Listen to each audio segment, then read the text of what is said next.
I see. That's very interesting. Have you met my smart globe? That's only a joke. Welcome, everybody, to Chaps Many Cultures, episode 149. Close to 150. I think that's another milestone, amongst many milestones, of course. Welcome to today's show, where we're going to talk about not smart globes, but GlobeSmart. And we're going to meet a very great friend of ours who has been at the core of the development of this particular tool, which we get to use in our work. So if you're interested in that, we'd love you to stick around. See you in a minute.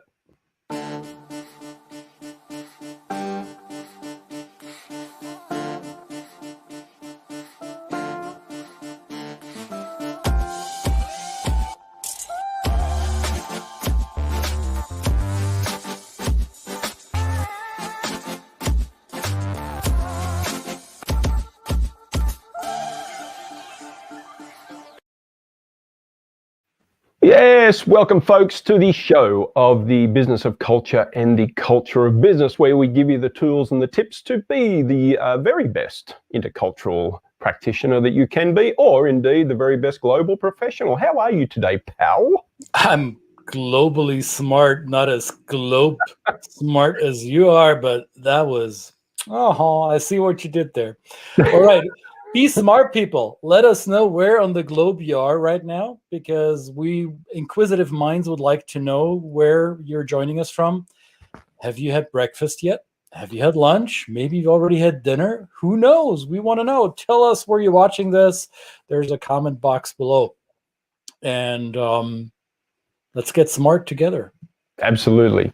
Well, of course, as I mentioned in the intro, we do a lot of work with people, global professionals, and we just don't bore them with our rhetoric and the stuff that we've learned, but we actually get to use some great tools. So in all seriousness, these are ways that outside of the time that we get to spend with our clients, they get access to these tools and they can use it to leverage their knowledge and spread it amongst their organizations. So one of the tools we use is called GlobeSmart, and we are very lucky today to welcome one of the brains behind this tool, which is often a question asked of us: who made this stuff up?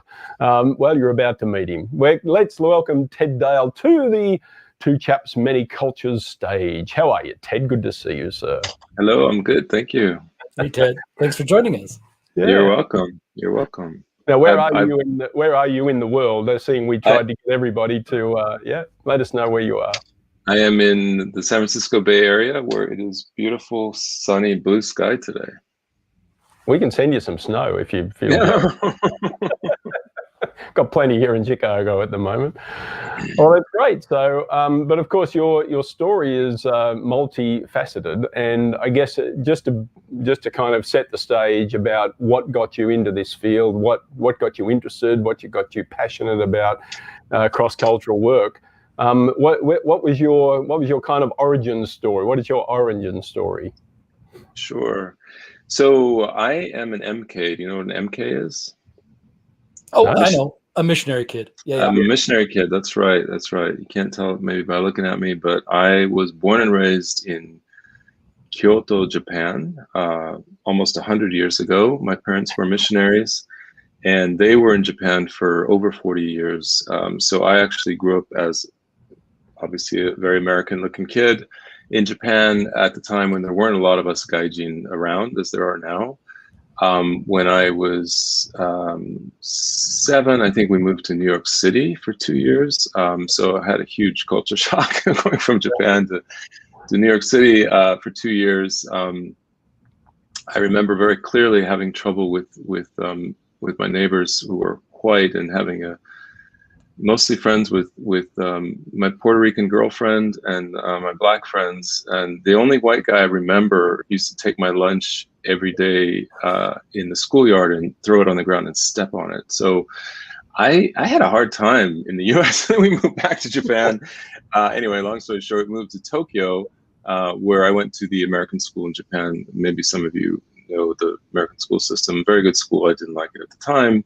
But yeah, I was in Japan until I was 19, came to the US to go to university, and had a really, really hard time with adjusting to life here in the US. So I went to Central America with the American Friends Service Committee, a Quaker group, to help rebuild a village after the earthquake back, again, a long, long time ago. And ended up spending time in Central and South America, where I picked up a little bit of Spanish, but I felt, actually, believe it or not, more comfortable there because, again, I was a foreigner and I was used to being a foreigner as opposed to a native of the place where I was living. But ultimately, you know, this whole identity crisis was really a struggle for me. And I realized I can't keep running away from who I am. I have to figure this identity thing out. So I said, look, I am an American. I look like an American. I need to go back to America and figure out how I can live in America.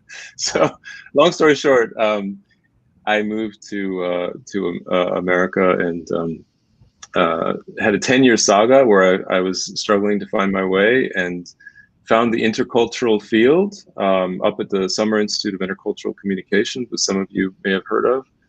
Met people like George Renwick, Jack Condon, became my mentors. I realized that, wow, you know, this whole intercultural thing, I could do something with my crazy background, and that's how we got started. So did you get it figured out? Did you manage to be okay with your passport identity? So, you know, I still struggle, of course, with identity, but I'm now living in California. As I said, I'm very comfortable here. I do feel a bit strange at times. Like someone's asked me the other day, well, why don't you go talk to your friends? I said, well, honestly, outside of work, I don't have a lot of friends because I'm always working. I was like wondering why is that, you know? So maybe it has something to do with I'm still struggling with identity, because I'm very interested in meeting people who have lived abroad or who are from other cultures who live around me. I'm not interested in meeting people who have grown up here, and that's I'm sure a prejudice that I have. So, and we talked about this just, I don't know, Brett, was it this week or the week before? Yeah. That some of us who have lived outside of their parents' cultures for such a long time, that we have a stronger interest in that what appears different from us, rather than where we came from. If maybe there's a better choice of words for that. And sometimes I'm guilty as charged, and I find myself sometimes when I interact with those who share my cultural roots, my origin roots, that I used to be dismissive of that, and then I meet them again and recognize, dang it, there is some validity to your way of life as well. Why shouldn't there be? And I'm not making that wrong, but I wasn't as interested in it before. And it's a weird thing. I acknowledge it too. It's not that easy. Yeah. So anyway, long answer to your questions. Yeah, I still struggle with it a bit, even though I think that what I've done is I've thrown myself into this intercultural field and just been building tools on how to help people understand people who come from different backgrounds. So I'm happy doing that because that's where I'm comfortable, you know. So would you say you're interested and your actual taking action in developing tools and things like that comes from that? Searching yourself, right? You've got a deep curiosity into how it has affected you. So you're turning that into a teaching tool to help other people explore that. I think that's absolutely.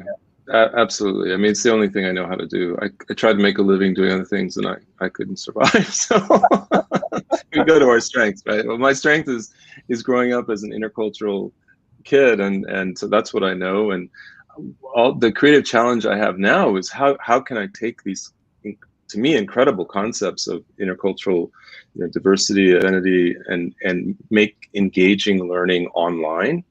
I don't think we're there yet. We're trying it with GlobeSmart, with Aperian Global. We try, but there's huge room for improvement. But it's a wonderful creative challenge for me. Yeah. So you mentioned Aperian Global. It's your company, of course, and you're one of the founding partners there. So that this company, I guess, came out of this idea. Yes. Yeah.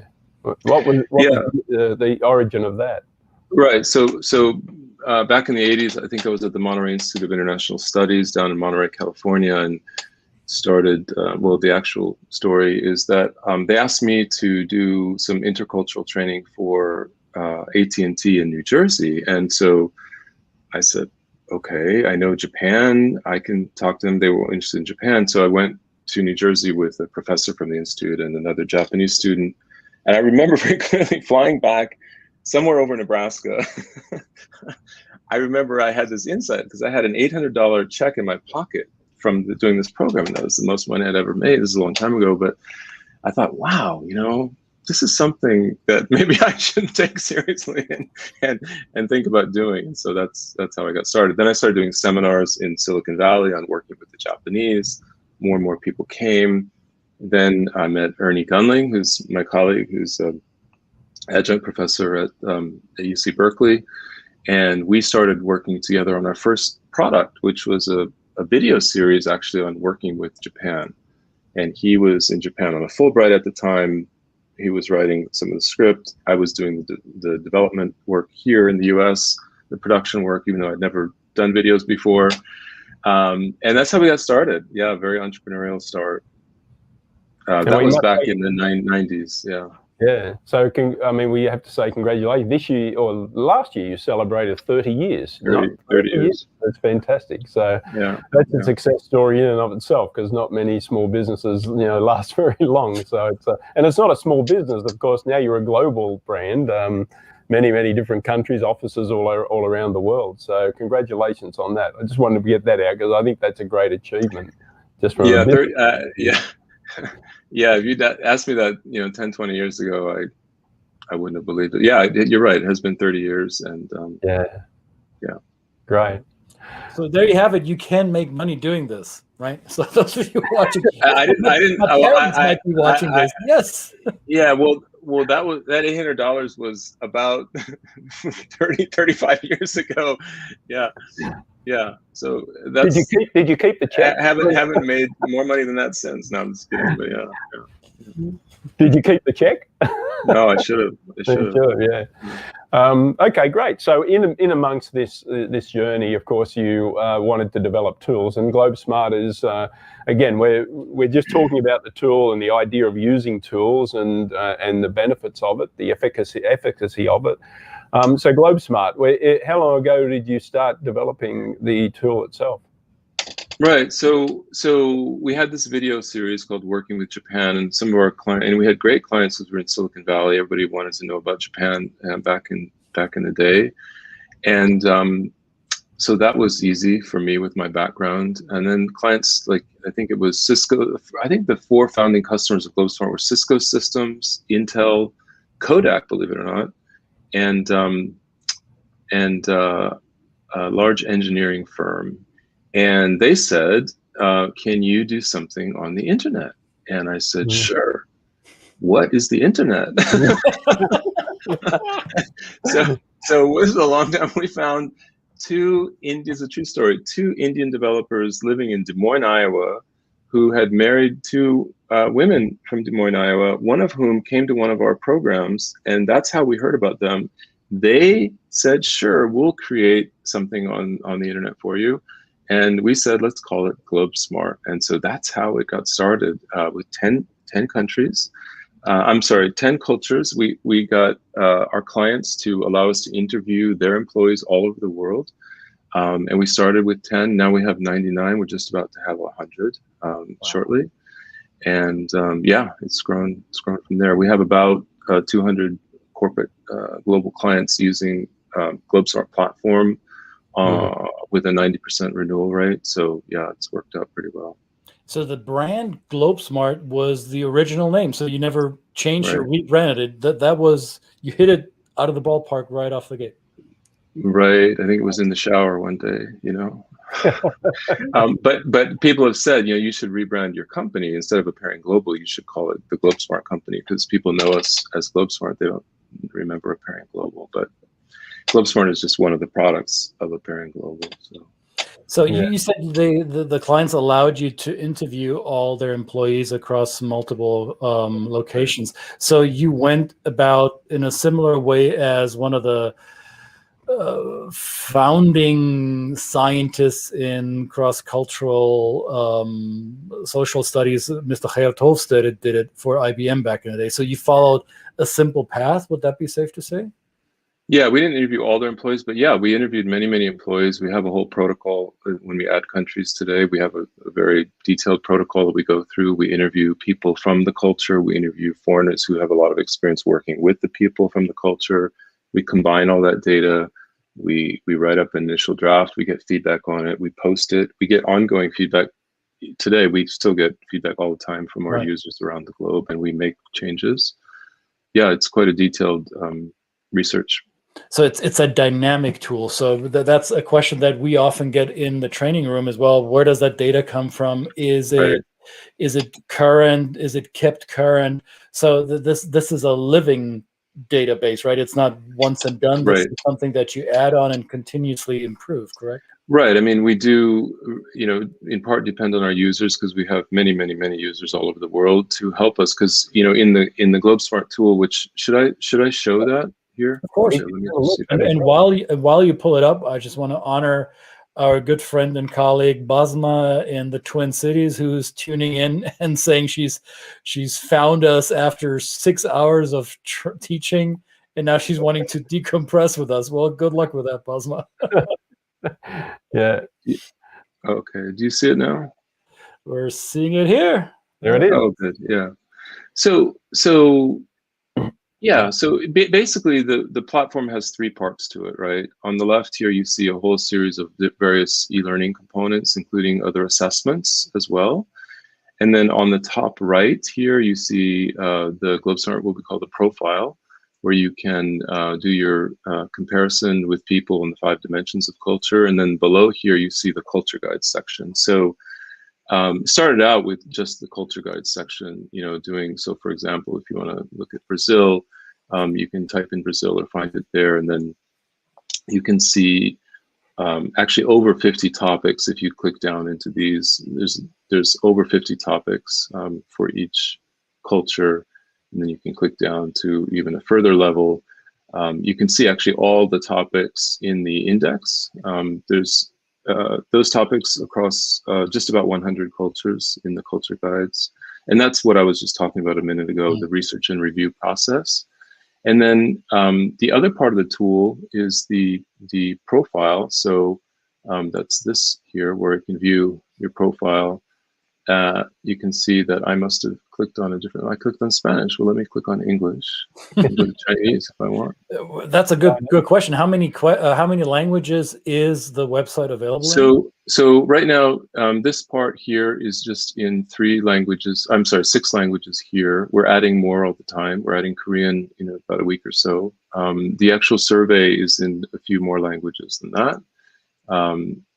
And then what you see here is this is maybe a good way to talk about myself. You're asking me, Brett. So if you look at my profile on these scales, right, independent versus interdependent, or you might say individual versus group orientation, egalitarianism versus status, risk versus certainty, direct versus indirect communication style, and then task versus relationship orientation, right? So if you look at me, you can see that I'm pretty much, I was actually off the chart on independence and risk. So that's obviously why I'd be crazy enough to try to start a company.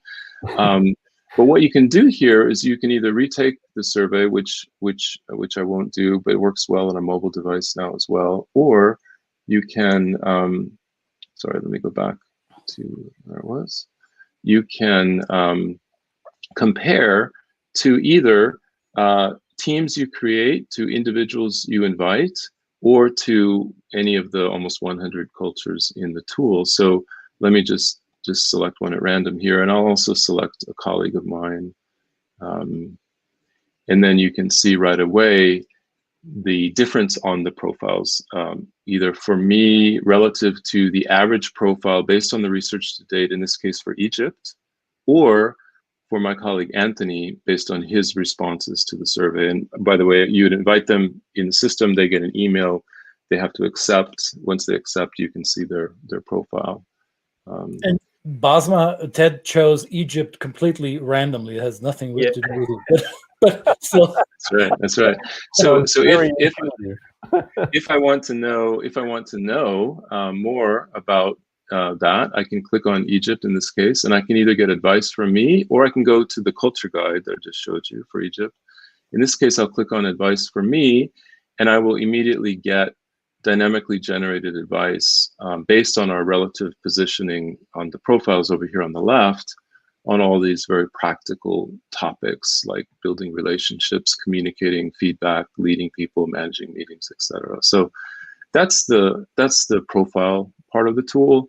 And then if I wanted to go to the culture guide, I would just click here, or I can get to it from the dashboard, and then I would go to the sections that I mentioned earlier here. And then the third part of the tool is the learning modules and assessments. So we have a wide variety of these depending on what you're interested in, and you can click on them, and they basically are e-learning that play in your browser. And they're on demand, self-guided. Yeah. Well, basically like learning journeys you can take yourself through to get some tips and insights into those topics. Yeah. We also now have a new tool called the Inclusive Behaviors Inventory, which is just as it says, it's about how inclusive are you. So very, very soon we'll actually be loading that as part of the GlobeSmart license. So you'll not only get the culture guides, the profile, learning model, you'll also get this inclusive behavior inventory survey. nice. I like that. Yeah, because the brand is really, if this is our GlobeSmart website, you know, if you see in the upper left here, it's really inclusion globally. That's exactly what we do. So, you know, we started just talking about intercultural issues when, you know, intercultural and domestic diversity issues used to be separate. This is like 20 years ago, and then gradually they've come together. So now it's logical that intercultural comes under the larger rubric of inclusion. And so basically what we're teaching and practicing is inclusion on a global scale. How many users do you currently have? I remember you said a number. I'm not sure if that's public information, but how many people access this? Well, we have well over 1 million users, but that's not all at the same time. But yeah, there's quite a bit more than that at this point. So massive. Yeah. Great. Yeah. And so companies can offer access to this in their global village of employees, right? So they, and the way that we use it, I guess, is to do it with one-on-one programs that allow us to kind of give them some insights. It's getting back to that kind of origin that's a surprise to a lot of clients, where we actually say to them, and we've said it many times on this show, that the basis of the insight is best taken from your own perspective first, really understanding your own culture, and in this case, understanding your own individual preference and style through the GlobeSmart, and then applying it to the potential gaps that you might see with the cultures you're working with. So it could be, it's very useful for global organizations to do that. Yeah. And I always tell people, you know, use the profile just as the starting point for a discussion. So in other words, this is not the end all by any means. Of course not. You know, this does not in any way mean that, you know, all Argentines, people from Argentina are going to be on this. Of course not. This is an average of all the research available, but it's a helpful generalization to get you started thinking, maybe we have some differences. I wonder what those are. Some of them may be personality. Some of them may be a variety of things. Some of them may be cultural, in that if they're cultural, then this tool can be very, very helpful. But it's certainly not the gospel truth to solve all your problems, but it is a good place to start. Yeah. I found that once I've used it, I've used it for many years now, but it's also very dependent on function. You know, job function can be a variant in this particular case, and there seems to be a pattern. You can establish a pattern after you get used to the tool, which is quite useful as well. Yeah. Right. Like, I'll give you an example here. My colleague Michael, who works closely with me, if you can see, the others are still there, but they're faded in the background because I selected Michael. So, you know, he's very status oriented over here compared to me. He's more similar to me towards the risk, but look at the indirect and relationship way over here on the right, and I'm way over here on the left. So again, there's no right or wrong here, but it's really useful for me as his manager to understand that, wow, he's status oriented and he's fairly indirect compared to me, and he's very relationship oriented. So that means that if he's probably not going to tell me what he really thinks unless I really work on the relationship with him and encourage him and do all the things that we teach about how to, engage with people who are more indirect. And it's true. It's very true. I found this to be extremely true in our working relationship. So. Yeah. I've had the experience more than once when people had taken the questionnaire and created their own cultural profile, and then we plotted it against their passport culture, and obviously there were gaps between those were not parallel lines or overlapping lines, and that's when the conversation gets really rich, when people start disagreeing with their country cultural profile and start looking for answers why their profile comes out differently than the average of their country. Right. And that's when we really dig deeper into the introspection of the client. So because we tell them from day one, it's in order to be successful in a global context, in order to compare your behavioral preference with that of a different culture, of that of a person that's not from your environment, you got to first know yourself. You need to know what is your factory setting, right? And it doesn't make sense to put the flag on it. The flag can be, as you said, it's a conversation starter, and now we're beginning to dive deeper into the nuance, and that's when the conversation really takes shape. Exactly. So I just went here while you were talking to US and Japan. So these are the two. Obviously, I grew up in Japan, and you can see Japan is, in general, pretty far over to the right. Now, I will say that 20 years ago, the Japanese profile was further to the right. Now, we do adjust these every few years because cultures do evolve and change. And so even though they're still farther to the right, they're not as far to the right as they were. And the US has also shifted a bit. Many people say, well, Americans are direct. Well, actually, if you see right here, and if I were to compare to Germany or the Netherlands or whatever, you can see that Americans are not very, as Christian, you know very well, Americans are not very direct at all. They have nothing on us. Right. But you're absolutely right. These are averages, and you have to understand that, like with any average, that does not mean that everyone falls there. No, of course not. It's simply the beginning of a dialogue that hopefully will be helpful. What happens is that people in business, many of them have never thought of these things. Like, what do you mean indirect or status, or like, and then when you start looking at this and giving them these terminology to have a discussion, they realize that maybe that's why so and so doesn't speak up so much in these calls, or that's why it takes them so long to make a decision. And often, it's definitely a part of the puzzle. It's not the whole puzzle, but it's definitely a piece of the puzzle. Yeah. And what you just said completely rings true for me, because in the corporate world, not everybody is familiar with this type of analysis and assessment. Case in point, I was invited to give a webinar today for a human resources certification organization based in the US, but global audience today. We had, 2,700 people attended the webinar, and I included GlobeSmart as part of the toolbox that I work with, right? There was a slide like the one we're looking at now. I used that in the presentation, and there were comments popping up. What is this? And, this looks fascinating. Tell us more about this. Like, really? This is new? So working in our field, we sometimes get that tunnel vision of thinking, well, by now everybody should know what this is, right? This is nothing new. And yet there's still a lot of people who haven't been introduced to this information. Right. And you're absolutely right. And again, this is not the end all by any means. This is the beginning. I mean, these dimensions are very broad, and these are very general statements that you see here. I'm just again showing you. I just happen to click on Angola. So again, think of a bell curve. If those points on there would be the top of the bell curve, but many people would be further to the left or further to the right. It's just a place to begin the discussion, but it's a helpful place. It's a helpful starting place. Yeah.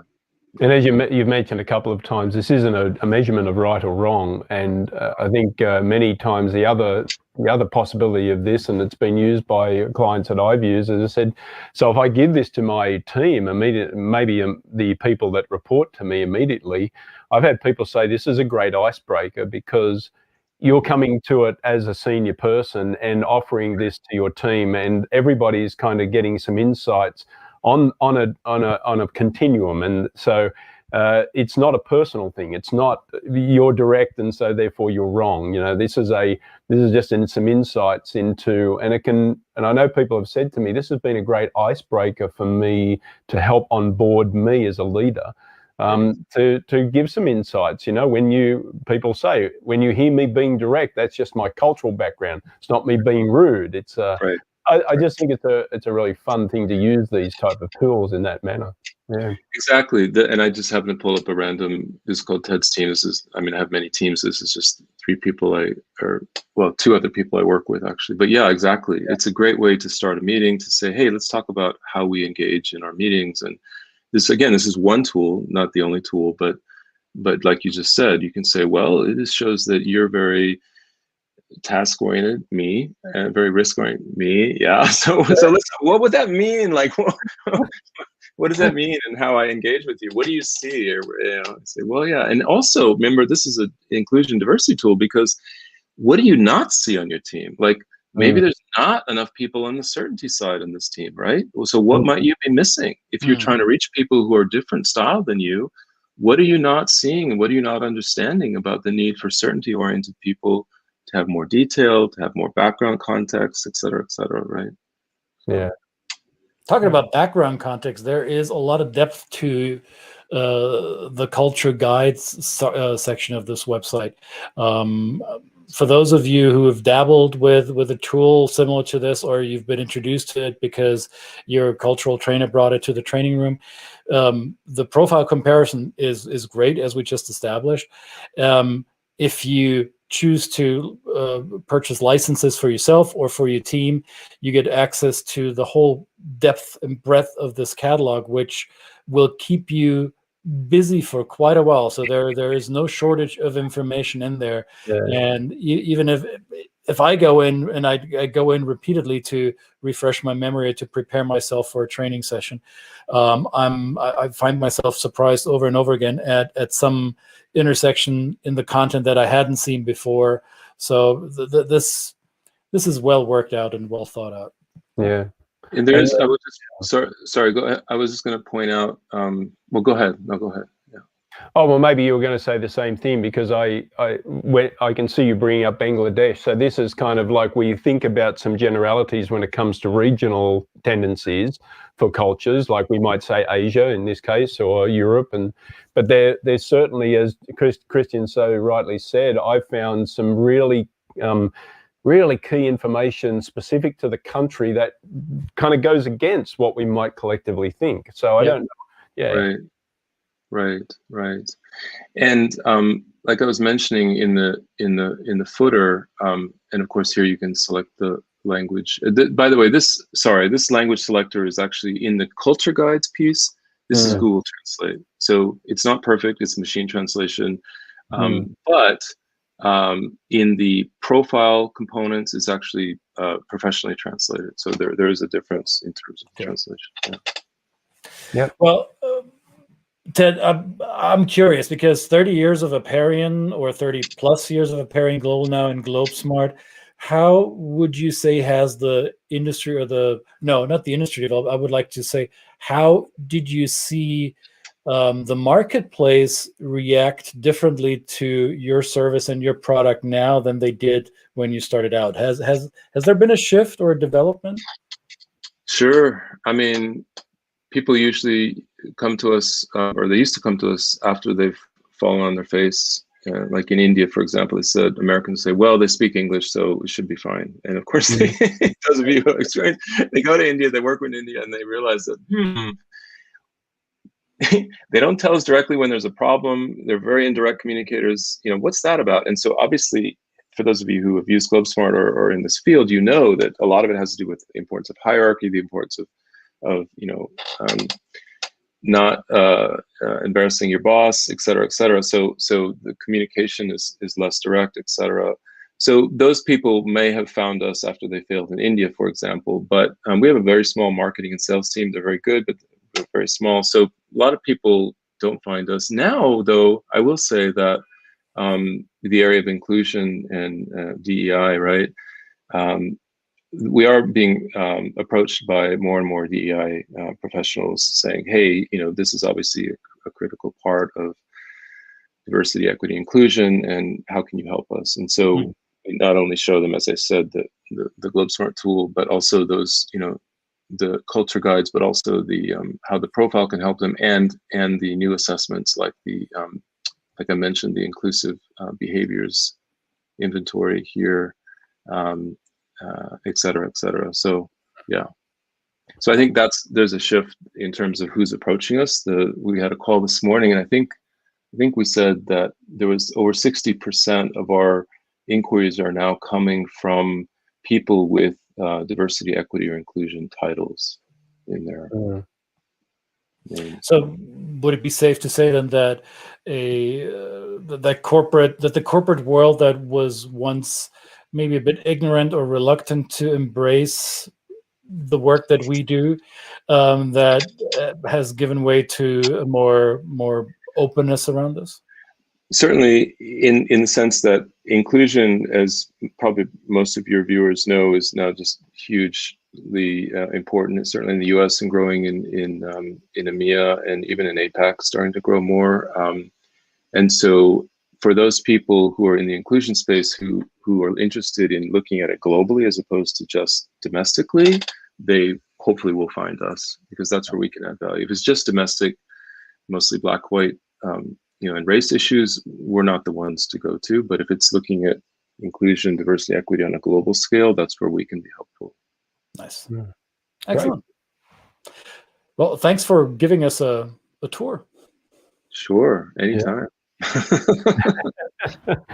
No, congratulations again on the longevity, and of course it's the one thing is that it's always at the cutting edge, just because it's you've got some great history behind you. I mean, this new iteration that we've just seen here is kind of relatively new. It developed in the past couple of years, right? So the way it looks, it's much more user friendly. It's developed all the time, and I think that's what the feedback we've got from clients anyway.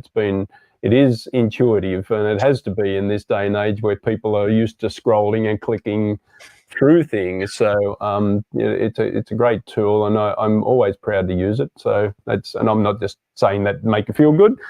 It really helps us. It makes us look good, right? Did you get the $20, Brad? I'm going to keep that check, by the way. Don't worry. Is there money involved? Nobody told me. Now I got to send him $10. Yeah. Sorry. Right. What we won't do for cash. All right.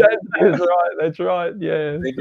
But not everything in the world costs money. Remember, we had a show yesterday. We had one of our how-to episodes. If you haven't watched that yet, go back, YouTube, Facebook, LinkedIn. There's an archive. It's not hard to find.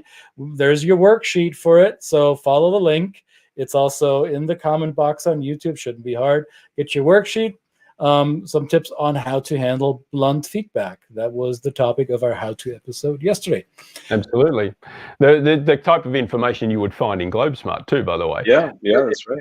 And I think that I just talking of free, the GlobeSmart, everyone can get their own private personal for free, right? If they go to globesmart.com, you can actually get a snapshot of your own without paying for anything. So Right. You can go and get your own profile. But what you cannot do for free is you can't invite other people, and you can't compare to other cultures, and you also can't see the culture guides. But yeah, you can certainly play with it, a portion of it for free, and then the upgrade is, I think, $65. So yeah, no, that's great. So again, as Christian said, go to our click on that link in our archive. We've got that free tip sheet there. And of course, if you like what you see and hear, and you're not offended too much, why don't you come along and subscribe to our YouTube channel and share it with your friends, share it with all the people and professionals and that kind of thing you interact with around the globe.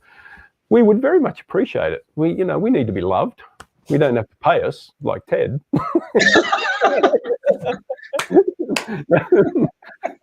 But it's all good fun, and we really appreciate your time, Ted. Thank you so much. Thank you so much. It's been good to talk to you. And I guess that's it. Another episode in the can, episode 149, 2 Chaps Mini Cultures. And we will see you tomorrow. Thanks, guys. Ciao for now. Bye.